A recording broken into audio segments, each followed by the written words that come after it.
High বন্ধুরা, কেমন আছো তোমরা? আশা করি ভালো আছো। তো আমিও ভালো আছি তোমাদের আশীর্বাদ ও সকল দেবদেবীর কৃপাতে। তো চলে এলাম আরও একটি নতুন ভিডিও নিয়ে তোমাদের কাছে। তো ভিডিওটা কি হতে চলেছে, তো ভিডিও টাইটেল ও থাম্বনেলটা দেখে হয়তো বুঝতে পেরেছো। তো ভিডিওটা হতে চলেছে আমাদের রাজগ্রামে হরিনাম সংকীর্তন বসেছে, আর আমি এসেছি হরিনাম সংকীর্তন দেখতে। তোমাদেরকে দেখাবো না তাই কি হয়। তো প্রথমেই তোমরা যখন রাজগ্রামের ভিতরে প্রবেশ করতেই তোমরা একটি বড় গেট দেখতে পাবে। দেখার পরেই তোমরা যে দত্তপাড়া বলে, সেই দত্তপাড়ার কাছেই কিন্তু এই হরিনাম সংকীর্তনটা হয়। তো এই হরিনাম সংকীর্তন এত পুরনো হয়তো আমি ঠিক জানি না, কিন্তু একটি জিনিস জানি, আমার যে বাবা আছে, তার যে বাবা আছে, তারাও কিন্তু এই হরিনাম সংকীর্তন দেখে দেখে আসছে। তো এইটি কিন্তু এত পুরনো, সববার প্রথম কিন্তু এইখানেই হরিনাম সংকীর্তন হতো, আর কোথাও হতো না। এটি কিন্তু আমাদের মা বাবার কাছে শুনতাম। তো এবার বলি, এই হরিনাম সংকীর্তন এইখানে আগে কিন্তু নবরাত্রি হতো, তারও বেশি হতো। এখন কিন্তু আর সেটি হয় না, এখন পঞ্চরাত্রি হয়, মানে 5 দিন হয়। আর আমি যে এসেছি আজকে হলো 3 দিন। তো আজ 3 দিনের জাগরণ এসেছি আমি। তো এই দেখো সেই গৌরাঙ্গ মহাপ্রভু, আর আমি যে সময় এসেছি সেই সময় কিন্তু আরতি হচ্ছিল। তাই তোমরা আরতিটা একবার দেখে নাও, আর মনে মনে মহাপ্রভুকে স্মরণ বা দর্শন করে নাও।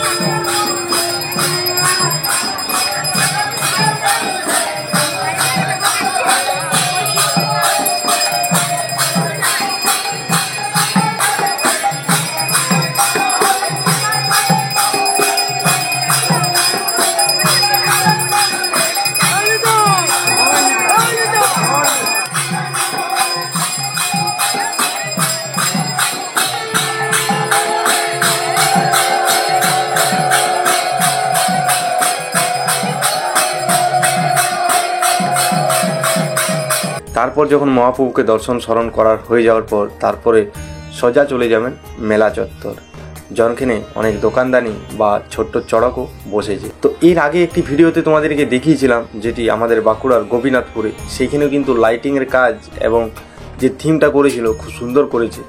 আর এবারও রাজগ্রামে লাইটিংয়ের কাজ এবং থিম খুব সুন্দর করেছে। প্রত্যেক বছর আসি, হয়তো এইরকম চমকটি দেখতে পাই না। এই বছর কিন্তু সত্যি খুব ভালো লাগলো। তবে হ্যাঁ, আমি তো এসেছি 3 দিনের জাগরণ, 5 দিনের জাগরণটিতে এখনও অনেক সাজানো বাকি আছে। তবে হ্যাঁ, যদি আসতে পারি তো অবশ্যই তোমাদেরকে ভিডিওতে দেখিয়ে দেবো।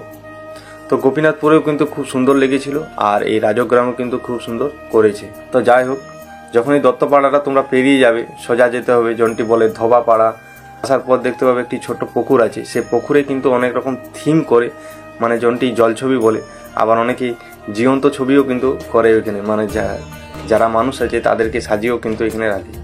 তো যখন সোজা পেরিয়ে আসবে তখন দেখতে পাবে 3টি গলি, মানে 3টি ছোট ছোট রাস্তা। তবে হ্যাঁ, একটি কথা বলে দিই, প্রত্যেকটি রাস্তাতেই বা গলিতেই তোমরা দেখতে পাবে লাইট দেওয়া আছে। রাজগ্রামে এই জিনিসটা কিন্তু খুব ভালো, আর প্রত্যেকটা পাড়াতেই কিন্তু বক্সও বাজে।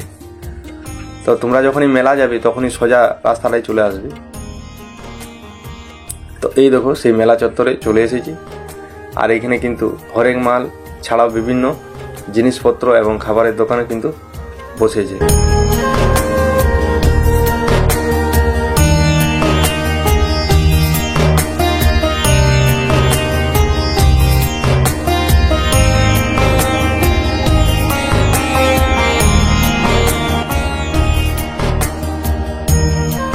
তো ভিডিওটা কেমন লাগলো অবশ্যই কমেন্ট করে জানাবে। ভিডিওটা যদি ভালো লাগে তবে লাইক, কমেন্ট, শেয়ার করে দিও। আর তোমরা যদি বাঁকুড়া থেকে ভিডিওটা দেখছো, তো আমি একটি রিকোয়েস্ট তোমাদেরকে করছি, কমেন্ট বক্সে অবশ্যই লিখবে যে আমি বাঁকুড়া থেকে দেখছি। তো যাই হোক, ভিডিওটা এখানে শেষ করছি। মহাপ্রভুর আশীর্বাদে যেন সবাই ভালো থাকে, সুস্থ থাকে, এইটা আমি প্রার্থনা করি। সবাইকেই ভালো রেখো, সুস্থ রাখো।